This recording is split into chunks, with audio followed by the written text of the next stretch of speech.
Dave për vlorë dhe kontrole në të gjithë teritorin e qarkut, për parandalimin dhe identimin e dotjes akustike. Prishi qetësim publike duke vënë muzikë mbi normat e lejuara në lokalin e tij, në Ksamil. Procedohet penalisht dhe administrativisht 33 vjeçari. 33 vjeçari kishte punësuar në subjektin e tij, disa punonjës, pa i deklaruar në organet përkatëse, si dhe nuk lëshonte faturat tatimore.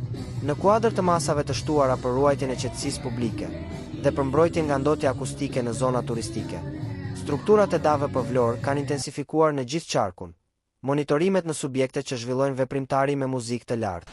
Shërbimet e komisariatit të policisë Sarandë, gjatë kontrollit të ushtruar në një lokal, në Ksamil, konstatuan se niveli i muzikës i tejkalonte kufijtë e lejuar me ligj.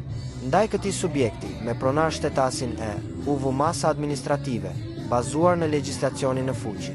Gjatë verifikimeve të mëtejshme, rezultoi se ky shtetas kishte punësuar në subjektin e tij, disa punonjës, pa i regjistruar në organet kompetente, si dhe nuk lëshonte faturat tatimore. Në vijim të veprimeve procedurale, specialistët për hetimin e krimit ekonomik dhe financiar referuan materialet në prokurorin, ku nisi procedimi penal për shtetasin 33 vjeç, banues në Ksamil.